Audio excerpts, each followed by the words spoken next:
We are joined now by Arkansas Republican Senator Tom Cotton. Welcome, Senator.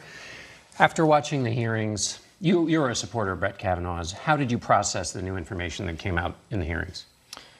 Well, John, first off, let's understand why we had to have this hearing. Ms. Ford made these allegations in a confidential letter to Dianne Feinstein in July, shortly after Brett Kavanaugh was nominated. The very night he was nominated, Chuck Schumer, the Democratic leader, said that he would do everything in his power to stop the nomination, and that's what happened. For 3 months, the Democrats have turned the advise and consent process into a search and destroy mission. These allegations are completely unsupported by any evidence. What evidence there is to a 36-year-old claim, all support Judge Kavanaugh's denial. But the Democrats have disgraced this process in the United States Senate in the orchestrated smear campaign of character assassination they've run against Judge Kavanaugh. Their argument, of course, was that Dr. Ford asked to have this held in confidentiality and that they tried to do that. And that's what. So let me talk. No, John. Let me talk to you about that. Let me talk to your listeners about, or your viewers about that.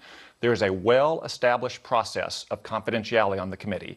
Dianne Feinstein could have showed that letter to Chuck Grassley, and the two of them, as the leaders of that committee, could have shared it with the FBI, who could have discreetly conducted this inquiry in July and in August without betraying Ms. Ford's confidences. And they have betrayed her.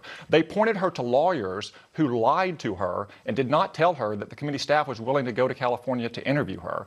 All that's water under the bridge. Those lawyers are going to have to face a D.C. bar investigation into their misconduct. Dianne Feinstein and her staff is going to face an investigation for why they leaked that. All this could have been done discreetly. It happens hundreds of times every year in the Judiciary Committee. It doesn't happen hundreds of times with issues that are this sensitive. But no, John, it does. It's designed for issues that are this sensitive, John. Senator, it's designed I'm worried for issues you're not going to get like a chance to talk about Ms. Ford's testimony and Mr. Kavanaugh's testimony. You watched it, I assume. What was your takeaway from that? Judge Kavanaugh 100% denied these allegations. There is not a single bit of corroborating evidence. Every evidence that we do have, to include the people that Ms. Ford herself named, either don't recall this incident or they deny that it happened. Did you find Mrs. Ford, Dr. Ford, credible? Ms. Ford was sympathetic and she was sincere. She has been victimized by the Democrats in this process, John. They betrayed her own request for confidentiality. They leaked this to the media at the last minute because they are on a search and destroy mission for Brett Kavanaugh. You said when we last talked in November, I think it's important that women feel they can come forward. That's a good change in the norms and the expectations of our society. A woman came forward here, and you're saying basically she said nothing credible. How can women come forward if when they do, they're told they're not credible? She came forward confidentially to Dianne Feinstein. Dianne Feinstein did not share that with the proper authorities. Chuck Grassley, her counterpart, with whom she served for decades in the Senate, and the FBI, that could have reviewed these matters confidentially. Then they leaked it to the media, creating the circus environment you've seen for the last 2 years. So that a woman thinking about coming forward will have it immediately turned into a partisan issue, as you've done it.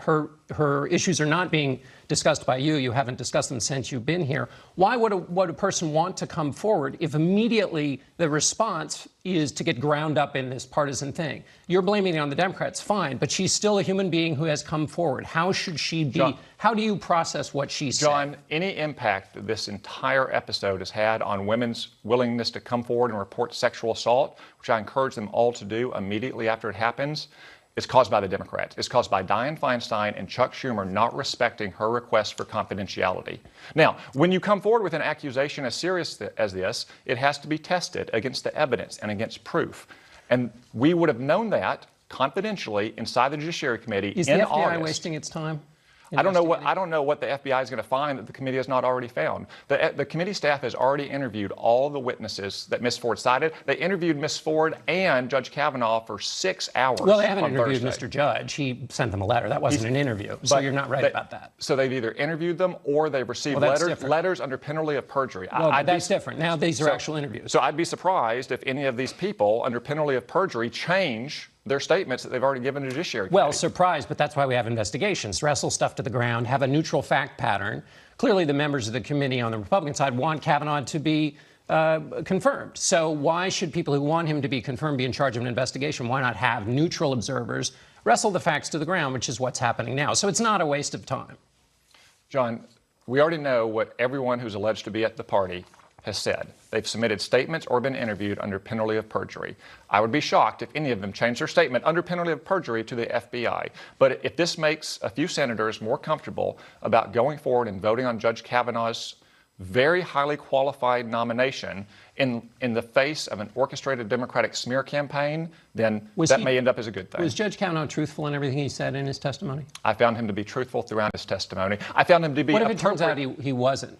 I found him to be appropriately indignant at the smear campaign. And I'm disappointed in what Chris Coons said on that video leading in. It reminds me of the old proverb, this animal is very wicked. It defends itself when attacked. Yeah. If they didn't want him to come in and be angry and indignant at their false accusations, they should have thought about that before they accused him of being a serial sex criminal for the last 2 weeks. Let me ask you this. If it turns out that he was not truthful about something that has nothing to do with what allegedly happened 36 years ago, truthfulness is still something you want in a Supreme Court nominee, though. Is that relevant? What are you talking about, John? But if it turns out in the course of the FBI investigation, if his are you siding with the Democrats and they want to have an open-ended fishing expedition? I think that's not fair, Senator.